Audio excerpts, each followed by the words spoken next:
Welcome to Houston Real Estate Radio. I'm your host, Shannon Register, and every week we bring you news and information you can use on your next real estate transaction. And today, I tell you what, it is all about information you're going to be able to use, because we are talking about contract to close, the time from the time that you get ready to write your contract all the way to the closing table. That's what we're talking about today. So lots of great information. If you're thinking about buying a house, this is a great time to buy. We've talked about that before on the show. Interest rates are low, and this is the time where we have lots of open houses. We've got new listings coming on the market, so it's a great time to buy a house.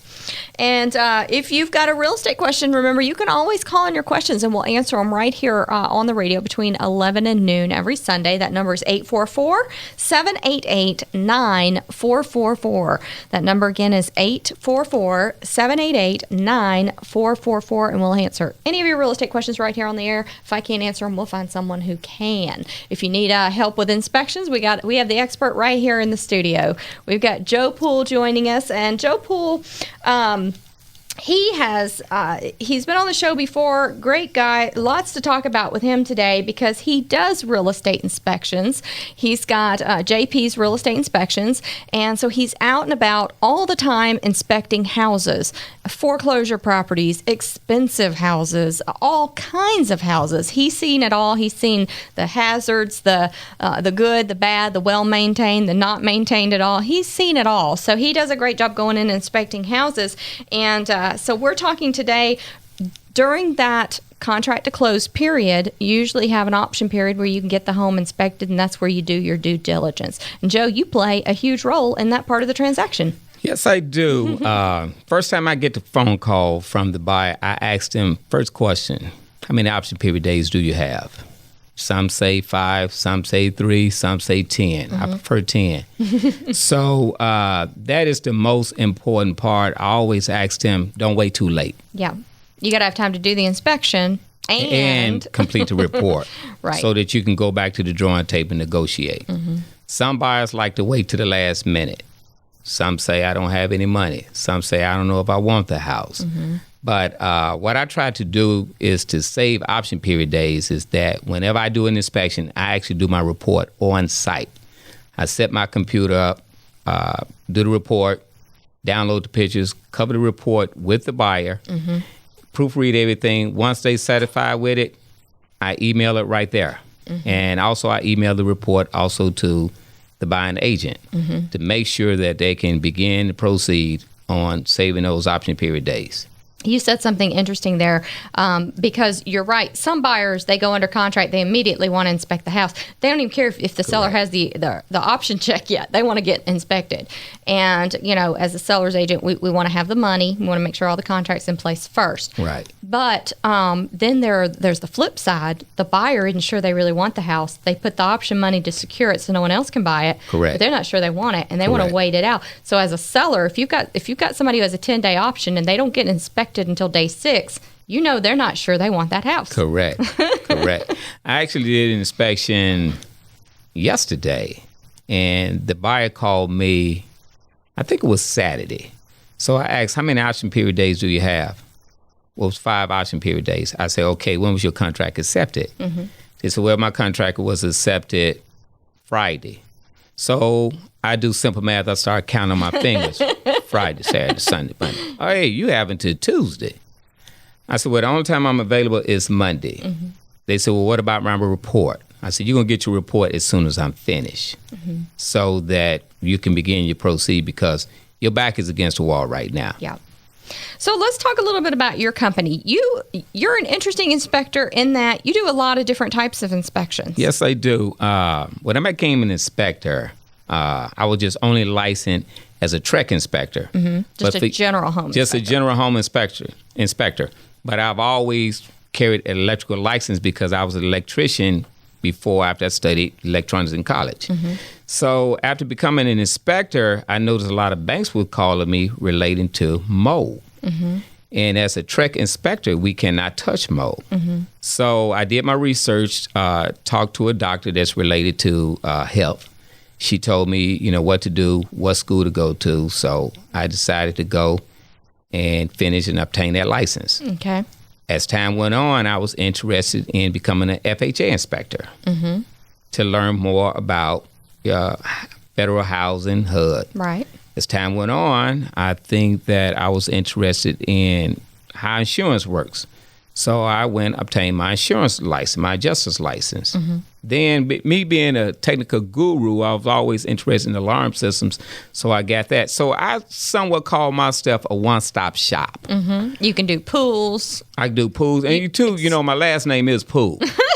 So I think that's an insult, to ask, well, Joe, do you inspect swimming pools? I asked, hey, what's my last name? They said, Joe Pool. I said, okay then. So just a general home inspection, ballpark, what's the pricing going to be for my a buyer? ballpark range is basically $375 to $385. Okay. But sometimes what I do is I'm very giving.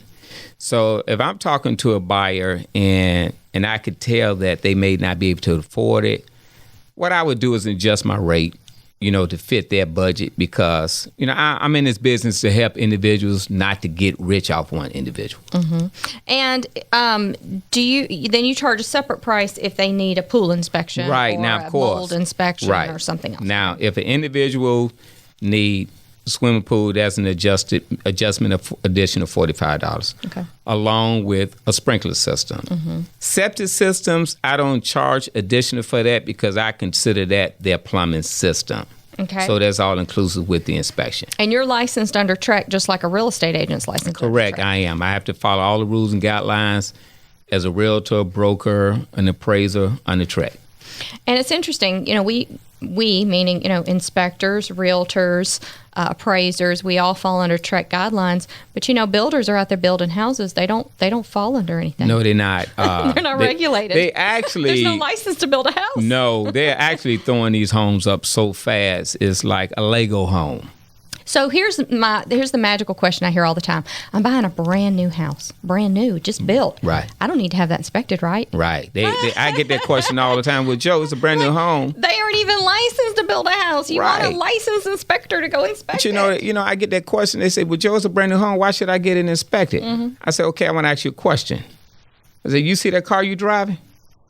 I said, take it to the dealership and see how many brand new cars are in the mechanic shop getting worked on. Same scenario falls for a house. Yeah. Okay, the report that you give to buyers, it's the same report for every buyer, right? Correct. Okay. It's the same report for all buyers. Now, some buyers may want to say, well, Joe, I just only want you to inspect my air conditioning system. I may want you to inspect just the plumbing system. So what I would do on the report is indicating in parentheses, section it off by did not want inspected. Okay. All right. So after you do the inspections, you go over this report with them verbally, and then you give them the written inspection, and then they can talk with their realtor about any needed repairs. Correct. And really needed repairs, they're not cosmetic. They're things that are hazardous in the home that, need to be corrected. So at that point, you know what's wrong with the house. You have the ability to repair it. Can they call you to come fix it? Well, I tell them what I do is I have a list of individuals because I don't want to be a conflict of interest. Right. I've done the inspection. Now I'm making the repairs. Now, if you're a family member, there's no problem. But just to make the repairs, no, I don't. And the thing I tell people is every house is built by man. It can be rebuilt. Correct. It can be rebuilt. Correct. So, to you, what are the only deal breakers out there, or are there any true deal breakers on a house? Well, my philosophy is this: it depends on what you want to pay for it to fix it. You have a lot of antique cars out there that just look like junk, but once man get it and rebuild it and put the right parts on, it becomes a profit. It becomes something of value. Yeah. Same way with a house. All right, you got to know what you're doing when you're buying a house, don't you? Well, of course you do. You have to know. All right, how can people contact you if they need to get a home inspection? If they're thinking about buying this year, how can they contact you? Well, if an individual is interested in an inspection, they can call 713-906-7302. Either they could reach me online by going to JP's Real Estate Inspections. Either if you do dial 713-906-7302, you could just simply send me a text. Or you can send me an email at joe at jpsrei.com. All right, we appreciate it. Joe Poole Thank you. does a Thank great you. job. Great home inspector. We'll be Glad to be here. Thank you. We'll be right back after a word from our sponsors here on Houston Real Estate Radio. And if you missed any of today's show, go to HoustonRealEstateRadio.com to see the videos.